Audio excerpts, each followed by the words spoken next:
할렐루야. 우리 현대교회 성도들 대부분은 다 추석에 기쁜 마음으로 거룩한 가족의 식탁에 참여하시고 또 사랑하면서 보내셨을 줄로 믿습니다.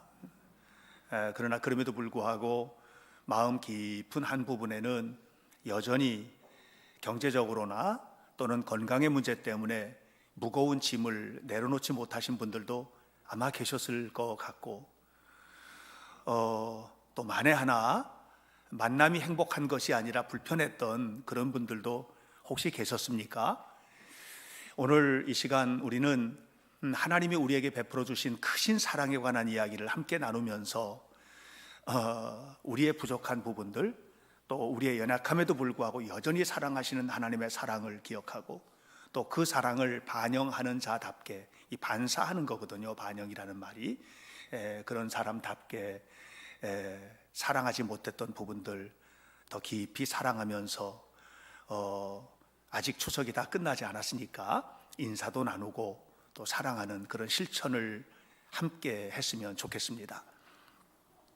셀리 필드라고 하는 아주 우리에게는 많이 알려지지 않은 배우인데, 이 셀리 필드라는 여배우가 아카데미 여우주연상을 2번이나 받았어요. 1980년도에 한 번 받았고 또 85년도에도 이 여배우가 아카데미 여우주연상을 받았습니다. 조연상도 2번이나 받았고요. 또 그래미라든가 에미상이라든가 이런 상을 받은 것까지 하면 굉장히 많은 상을 받은 여배우입니다. 1984년도에 이 여배우가 이제 연기했던 영화가 마음의 고향이라는 이런 제목의 영화인데, 이 영화에서 대공황 시대에 진짜 경제적으로 어려울 때 남편도 죽고 혼자서 아이들과 함께 목화밭, 자기에게 주어진 농장을 지켜내는 과부 역할을 연기를 했는데요, 굉장히 인기를 끌었고, 그래서 1985년도에 여우주연상을 이 셀리 필드가 받게 됩니다. 여우주연상을 아카데미 트로피를 받았어요. 그 트로피를 가슴에 꼭 이렇게 안고 이 셀리 필드가 수상 소감을 말하는 시간입니다. 이렇게 말을 했습니다. 그냥 내가 이 상을 받기까지 도와주신 아무개 감사합니다, 부모님 감사합니다, 형제들 감사합니다, 감독님 감사합니다, 이런 인사를 한 게 아니었고요, 너무나 확신에 찬 목소리로 이렇게 인사를 했습니다. 저는 여러분들이 나를 이렇게 사랑하는 것을 확신합니다.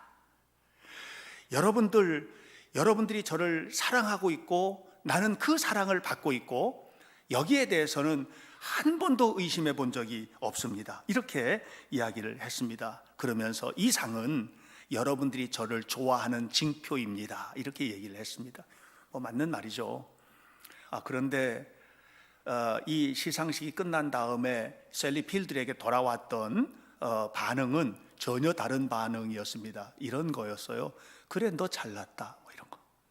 그래, 너 잘났다. 우리 너 사랑 안 해. 아니, 그렇게 상을 받았으면 여러분의 사랑 때문입니다, 고맙습니다, 이렇게 말하리나 할 것이지, 이 아카데미 트로피는 여러분들이 나를 사랑하는 그 사랑의 징표입니다. 그러니까는 내가 그만큼 열심히 했고 한 것 때문에 당연히 받아야 될 상을 받는다는 것처럼 이렇게 이제 사람들에게는 보여지게 된 거죠. 그래서 굉장히 오랫동안 이 여배우가 정말 힘들었거든요. 나중에 어느 방송에 나가서 이제 대담을 하는 프로그램이었는데, 이 프로그램에서 그때 왜 그랬느냐고, 왜 그렇게 시상 소감을 말을 했느냐고 하니까 이때 셀리 필드가 그 앵커에, 그러니까는 진행자에게 했던 말입니다. 저는 너무 외로웠습니다. 저는 너무 사랑받고 싶었습니다. 사랑받고 싶었고 바로 그 아카데미 시상식 자리가 사랑받고 있다는 것을 확인하는 자리이고 싶었습니다. 이렇게 얘기했어요. 무슨 얘기예요? 나는 여러분을 사랑하고 여러분이 저를 사랑하고 있는 줄 압니다 라고 말했던 그 말은 나 지금 사랑에 굶주려 있습니다. 너무 사랑받고 싶어요 라고 하는 그런 어떤 거꾸로 말했던 표현이었다는 말이죠. 사람들은 그녀를 축복했고 시상을 통해서 그녀를 환호했고 많은 사람들은 그녀에게 박수를 보냈지만 셀리 필드는 여전히 외로웠고 누구도 자기를 사랑하고 있지 않다고 느끼고 있었고 힘들었던 시기를 보냈던 것입니다. 여러분, 우리 주변에 이런 사람들 너무 많습니다. 저 사람은 정말 사랑받고 있는 것 같아. 그런데 실제로는 전혀 사랑받고 있지 않다고 느끼는 사람들이 너무 많습니다. 외로움 속에서 죽어갔던 수많은 연예인들, 그 아름다웠던 젊은 연예인들, 대단하게 최고의 권력까지 올랐던 분이 절벽에서 떨어져 죽을 수밖에 없었던 외로움들. 여러분들, 세상은요 다 사랑받고 있는 것 같고 우리는 충분히 사랑을 주고 있는 것 같지만 그러나 전혀 사랑받고 있지 않다고 느끼고 있고 사랑과는 전혀 상관이 없이 소외되고 있다고 느끼고 있는, 어쩌면 오늘 이 자리에도 그런 분들이 와서 앉아 계실지도 모르겠습니다.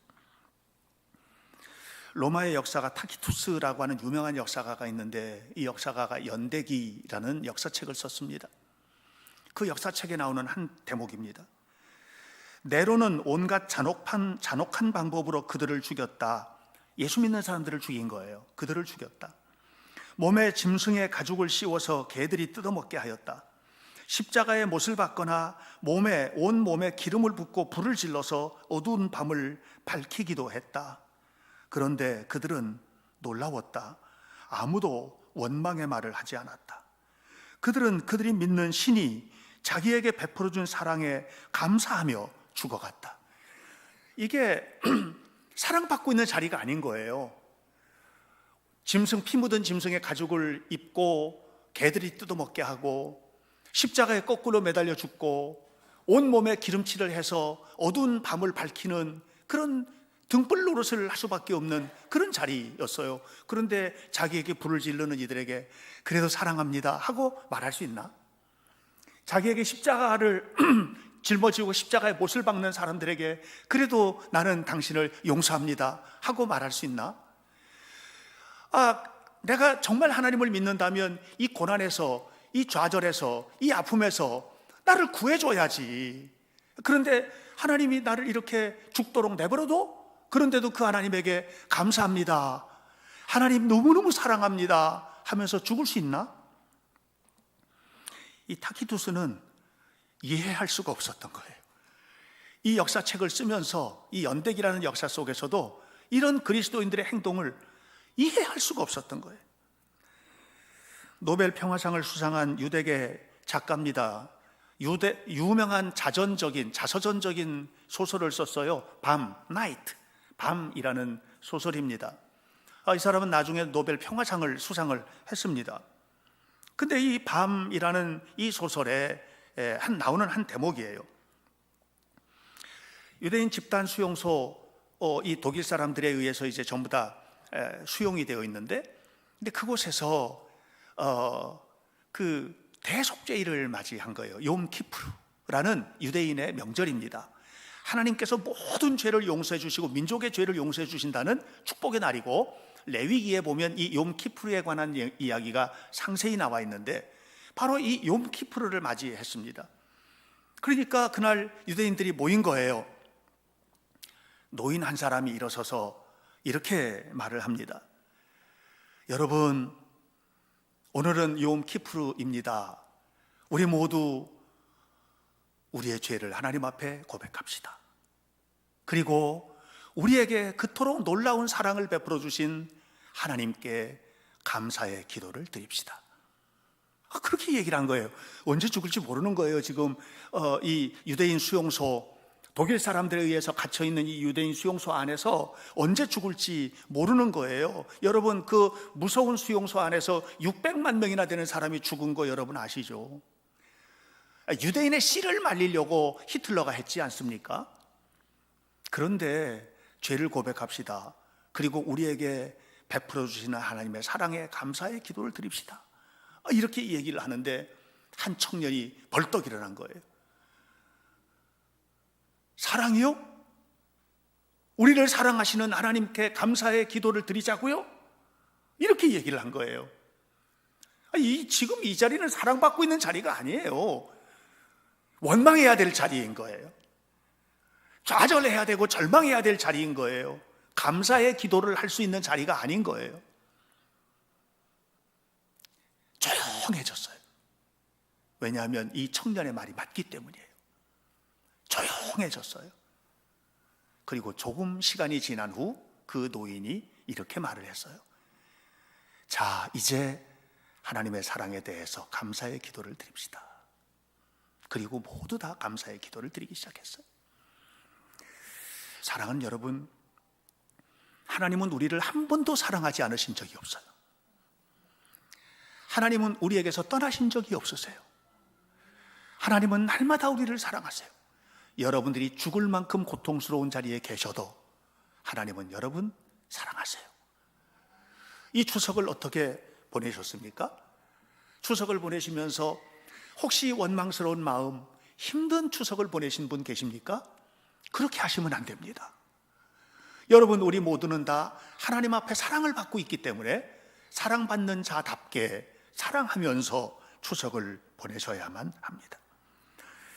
오늘 성경은 사도 요한의 신앙 고백과 같은 그런 내용이 기록되어 있는 요한 1서에 나와 있는 내용입니다. 요한 1서는 사도 요한이 기록한 성경입니다. 요한 1서에서 사도 요한이 계속해서 강조하고 있는 내용은 하나입니다. 하나님은 사랑이라는 것이고 우리는 그 하나님의 사랑을 받고 있는 사람이라는 것, 이것을 사도 요한은 계속해서 강조를 하고 있습니다. 그 절정이 요한일서 3장 1절인데 요한일서 3장 1절 세번역으로 보면 이렇게 말합니다. 보라, 아버지께서 어떠한 사랑을 우리에게 베푸사 우리를 하나님의 자녀라 일컬음을 받게 하셨는가. 우리는 하나님이 무한한 사랑을 베풀어서 하나님의 자녀가 된 사람들이라는 거예요. 요한의 입에서 이런 얘기가 나오고 있는 거예요. 여러분, 충격적이어야 해요.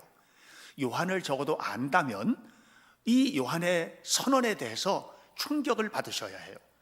왜냐하면 요한은 마가복음 3장 17절에서 예수님에게 특별한 별명을 하나 받았어요.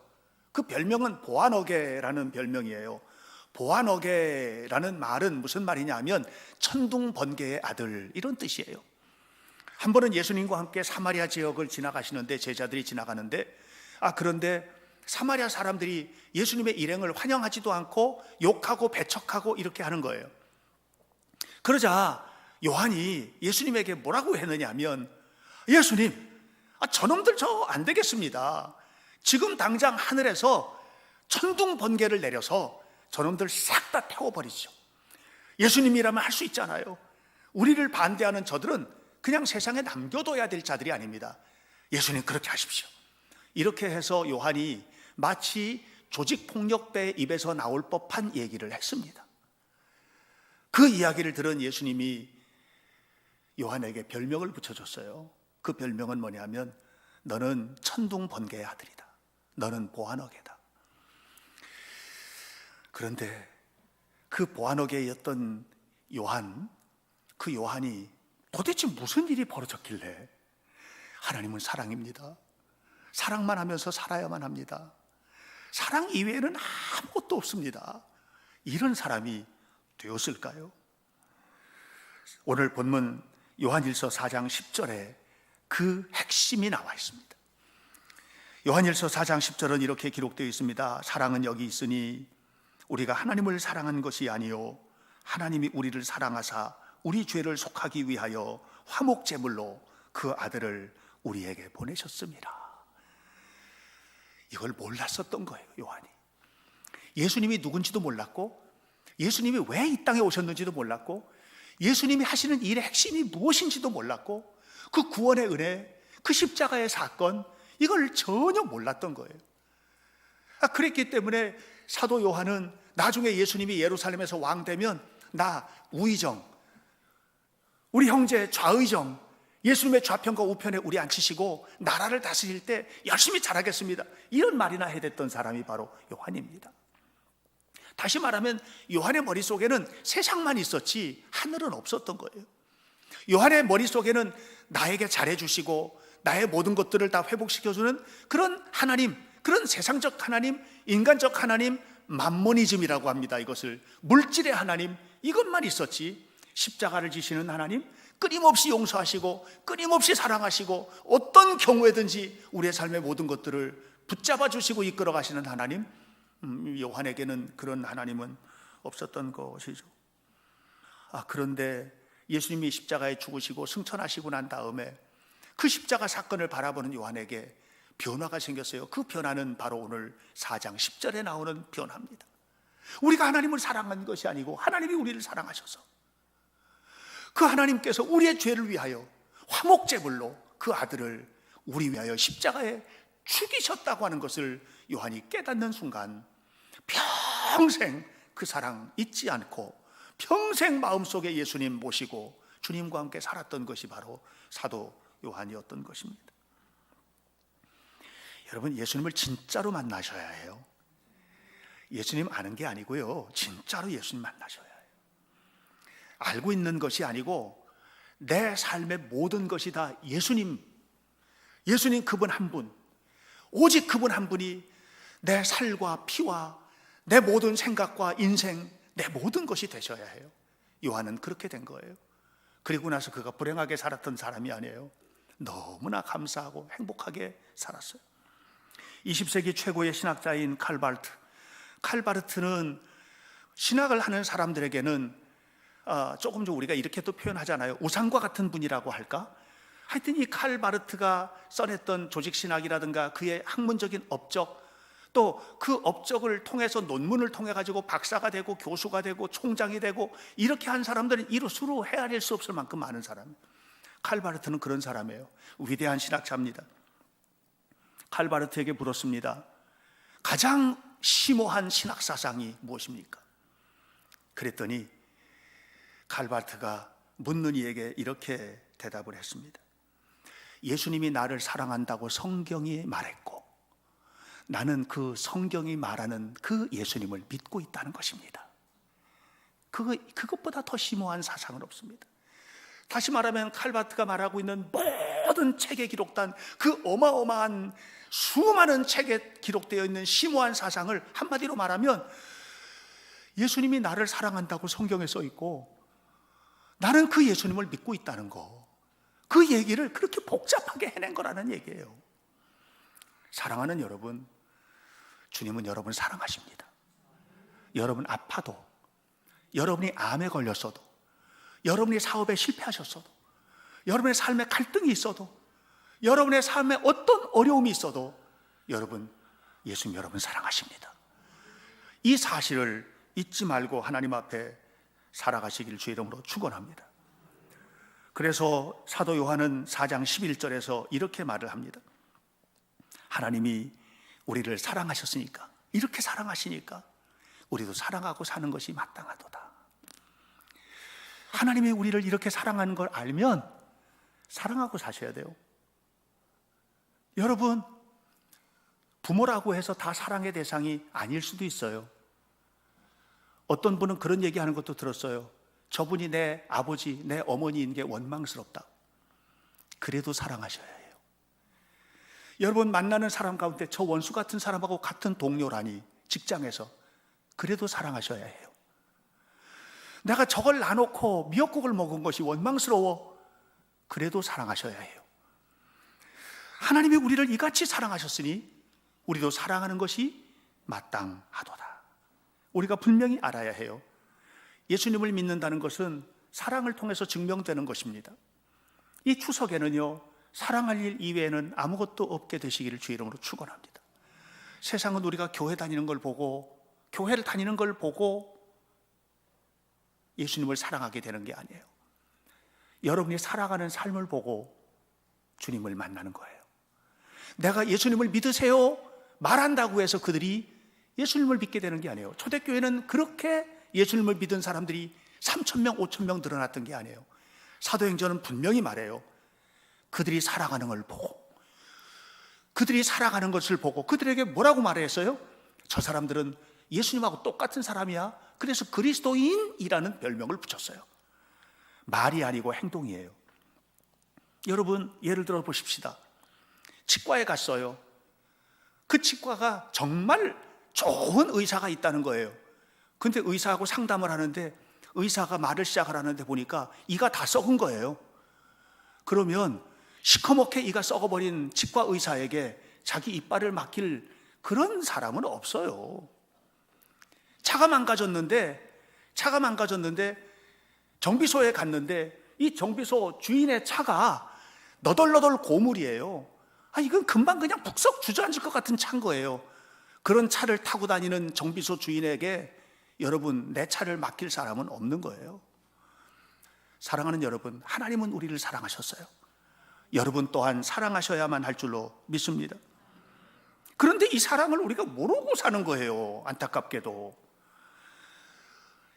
여자분들이 함께 모여서 친구들끼리 모이면 뭐 남편 얘기하고 자식 얘기하지 않습니까?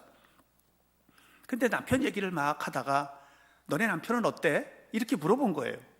그랬더니 부인이 하는 얘기가 무슨 얘기 나올 것 같아요? 여자분들 한번 마음속으로 얘기해 보세요. 그냥 성실해. 이렇게 얘기했어요. 그냥 성실해. 이게 무슨 얘기인 줄 아세요? 그냥 성실해 라는 그 말 속에는 이 남편은 나쁜 짓을 안 하고 사는 거예요. 열심히 직장을 다니는 거예요. 아내를 위해서, 자식을 위해서 일개미처럼 일하는 거예요. 직장이 끝나면 다른 데로 가지도 않는 거예요. 간혹 한번 그냥 뭐 파티에 가서 술 한잔하고 올 수 있는 그런 것은 있을지 몰라도 이 남편은 아내에게 나쁜 상처 이런 것을 줘본 적이 없는 거예요. 정말 집에서 직장 다니고 일을 하고 이렇게 하면서 살았던 남편이에요. 그랬기 때문에 아내의 입에서 뭐라고 나오냐면 그냥 성실해 이렇게 말한 거예요. 그냥 성실해 라고 말할 때 그 남편의 모든 것들을 한번 살펴봤어야만 하는 거예요. 남편의 헌신이, 성실한 그 가정을 위한 헌신이 아내의 입에서는 그냥 성실해로 나온다면 이건 문제가 있는 거죠. 어떤 문제가 있느냐? 이 아내가 남편을 뜨겁게 사랑해 본 적이 없는 거예요. 이 아내가 남편을 뜨겁게 사랑하고 있다면 그렇게 말할 수 없어요. 우리 남편은 정말 최선을 다해 이렇게 얘기하겠죠. 왜? 보이니까. 여러분, 하나님이 우리를 사랑하시는 그 사랑이 그냥 성실하신 하나님, 신실하신 하나님, 늘 그냥 거기 계신 하나님, 이 정도로 생각되세요? 그냥 이 가슴 속에 불덩어리 같은 마음으로 우리 하나님 없으면 나는 못 살아. 하나님이 나를 얼마나 사랑하시는지 그 사랑을 나는 알고 있어. 이렇게 고백하실 수 있겠어요? 하나님은요, 여러분을 사랑하세요. 한 번도 놓친 적이 없어요. 하나님을 싫다고 돌이켜서 세상으로 나갈 때도 하나님은 그 사랑의 눈으로 바라보고 계세요.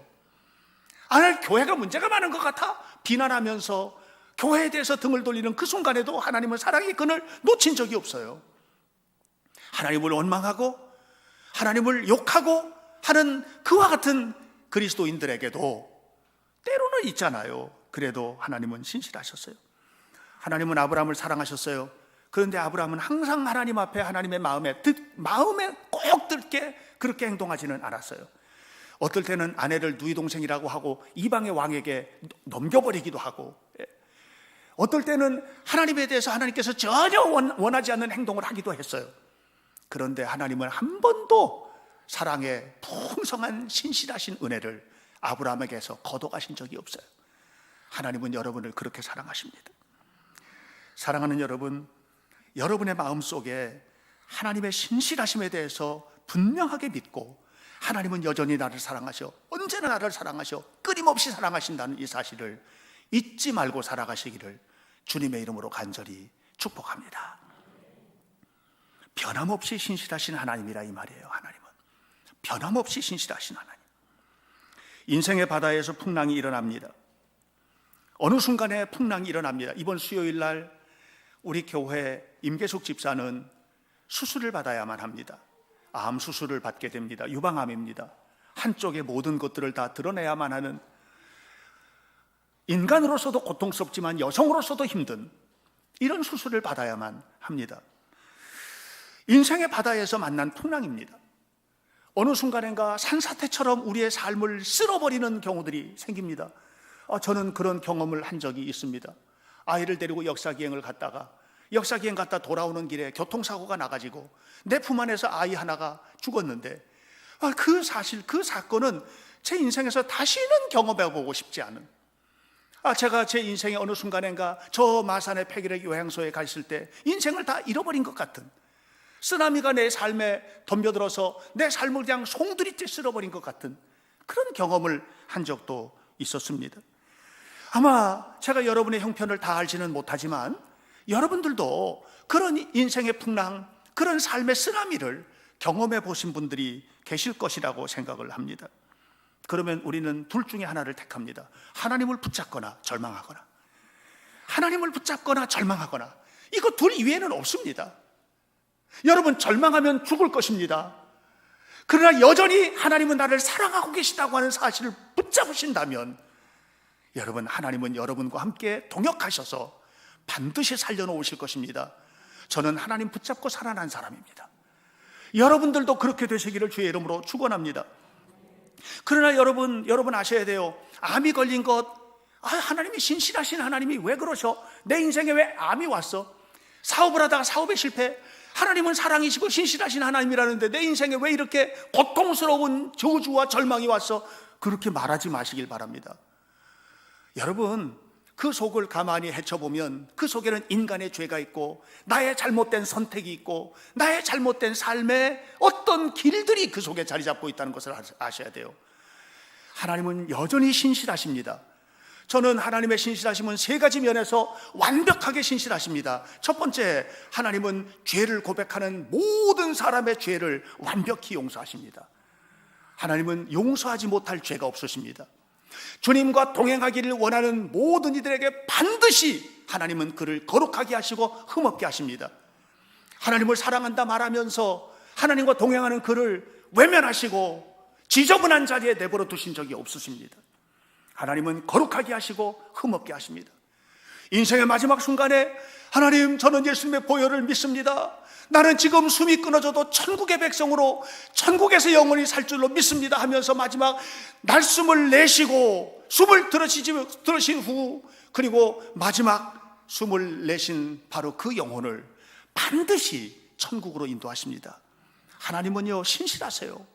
죄를 용서하시는데, 하나님과 동행하는 자를 거룩한 자리로 이끌어 가시는데, 그리고 우리의 삶을 영원한 천국으로 이끌어 가시는데 한 번도 실패하신 적이 없으시고 완벽하게 성실하신 하나님이심을 믿으시기를 주의 이름으로 축원합니다.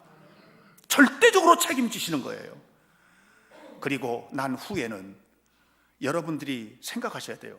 내가 어떻게 살고 있는가? 나 정말 하나님의 말씀대로 살고 있는가? 나 정말 하나님이 나를 사랑하고 있는 것을 절대적으로 신뢰하고 있는가? 나 하나님과 동행하고 있는가? 이것을 살피셔야 합니다. 날마다 고백하셔야만 합니다. 하나님, 저는 하나님을 사랑합니다. 의심 없이 사랑합니다. 고백하셔야만 합니다. 캐나다의 뉴 라이프 커뮤니티 교회라는 교회에서 있었던 실화 책에서 제가 읽었는데, 이 교회 다니는 데이브라는 사람, 이 청년은 키가 2m가 넘는 큰 청년인데 마음이 너무 순수하고 너무 착하고 교회에 봄에 와갖고, 이 청년이 가면 어린아이들이 매달려가지고 마치 고목나무에 이렇게 막 아이들이 타고 노는 것처럼 막 대여섯 명의 어린아이들이 팔에도 매달리고 등에도 올라가고 어깨도 올라가고 너무너무 친절하고 사랑스러운 데이브였던 겁니다. 이 교회 청년들과 함께, 청년 담당 목사님과 함께 등산을 갔는데 이 데이브가 절벽에서 떨어져서 숨을 그 자리에서 죽은 겁니다. 이 소식을 듣고 담임 목사 충격에 빠졌습니다. 그런데 이제 걱정이 생겼습니다. 어머니에게 이 사실을 알려야 되는데 이걸 어떻게 알려야 되는가? 이 청년 담당 부목사와 담임 목사님이 이제 가야 되는 거예요. 그래서 그 집을 갔어요. 그 어머니의 집의 대문을 두들겼습니다. 어머니가 너무 기뻐하는 거예요. 하나님께서 축복하셨습니다. 이렇게 두 분의 목사님이 함께 우리 집을 축복하러 오시다니. 담임 목사님의 마음이 더 철커덕 내려앉았지 않았겠습니까? 말을 내뱉기가 너무 어려운 겁니다. 말을 내뱉기가 너무너무 어려운 겁니다. 그런데 그 어머니에게 말합니다. 이렇게 하면서 말을 내뱉기를 시작했습니다. 죄송합니다. 데이브가 오늘 청년들과 함께 등산을 갔잖아요. 그런데 절벽에서 떨어져서 숨을 거두었습니다. 그 순간 이 어머니의 마음이 어땠겠습니까? 그런데 놀라운 기적이 일어나기 시작했습니다. 어머니가 갑자기 하늘을 바라보더니 데이브를 당신의 품에 안으신 하나님의 이름을 찬양합니다 라고 고백을 하기 시작하는 거예요. 데이브를 나보다 더 사랑하셔서 당신의 품에 안으신 하나님 정말 감사합니다. 하나님의 이름을 찬양합니다. 그러면서 그런데 하나님, 제가 지금 너무 힘듭니다. 너무너무 힘든 나에게는 하나님이 필요합니다. 하나님, 이 시간에 나의 삶을 붙잡아 주십시오. 그리고 데이브를 영원한 생명 속에 누리게 해 주옵소서 라고 찬양을 한 겁니다. 그럴 수 있겠어요, 여러분? 그럴 수 있겠냐 말이에요. 여러분, 정말 그 순간에도 하나님이 변함없이 우리를 사랑하고 있다는 사실을 기억하며 하나님을 찬양할 수 있겠냐고 묻는 것입니다. 작년에 우리 아이들 데리고 역사기행을 경상북도를 갔습니다. 경상북도 역사기행을 갔을 때 하회 마을에서 놀라운 분을 만났습니다. 영국 왕자를 만난 거예요. 앤드류 왕자라는 왕자를 만났습니다. 이 여자애들은 진짜 좋아하더라고요. 왕자라니까. 근데 보니까 늙은 왕자인데 그냥 보고 싶어가지고 말이죠. 그냥 막 가서 앤드류 왕자 그냥 가서 보고 싶어가지고 그런데 절대로 접근할 수가 없었습니다. 왜냐하면 경호원들이 서 있었고 금줄을 쳐놓고 그 밖으로는 절대로 넘어갈 수 없도록 그렇게 했습니다. 행사가 끝난 앤드류 왕자가 골목길을 따라서 하회 마을로 나왔는데 그런데도 그 하회 마을에 지나가는 앤드류 왕자 손 한 번 잡을 수가 없었습니다. 경호원들 때문에 그랬습니다. 그런데 여러분 아십니까?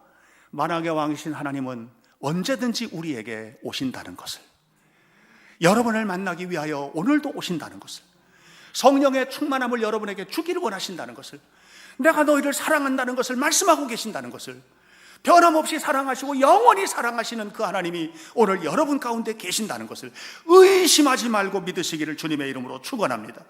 하나님은 한 번도 사랑하지 않은 적이 없었습니다. 오늘 성경에 있는 말씀처럼 우리가 하나님을 사랑한 것이 아니라 하나님이 우리를 사랑하신 것입니다. 우리는 하나님을 원망했고 때로는 하나님께 등을 돌렸어도 하나님은 우리를 끊임없이 사랑하셨습니다. 그리고 우리의 죄를 속하시고 우리를 흠없게 거룩하게 하시고 영원한 천국으로 인도해 가신다는 사실을 잊지 말고 살아가시기를 바랍니다.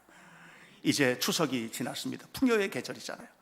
여러분의 삶이 진짜 풍요로워지는 것은 믿음의 열매를 거둘 때입니다. 주님을 바라볼 때입니다. 주님과 함께 동행하는 여러분의 삶 속에 하나님의 은혜가 가득하시기를 간절히 축원합니다. 기도하겠습니다. 변함없이 신실하시고 영원토록 우리를 사랑하시는 하나님, 추석을 맞아서 우리 성도들 부모 형제들 만나기도 하고 또 코로나19로 인해서 만나지 못하고 안타까운 마음만 전한 그런 이들도 있겠지만 어떤 경우에 어떤 삶의 형편에 있든지 하나님은 우리를 사랑하시고 우리 부모님 사랑하시고 우리 형제들 사랑하시고 우리 교회 우리 성도들 사랑하셔서 흔들림이 없이 거룩하게 하시고 흠이 없게 하시고 영원한 천국으로 이끌어 가시는 것을 감사합니다. 여호와 하나님, 우리를 붙잡아 주시는 주님의 영광이 성도들 한 사람 한 사람 속에 임하시고 노인부터 어린아이에 이르기까지 모태중의 생명도 하나님의 그 거룩한 손길 안에서 절대로 놓치지 마시고 붙잡아 주셔서 영원히 머물게 하시고 오늘도 하나님의 사랑 안에서 예배하는 성도들 한 사람 한 사람을 축복하셔서 주의 영광 가운데 거하게 하옵소서. 하나님의 은혜를 감사드립니다. 예수님 이름으로 기도하옵나이다. 아멘.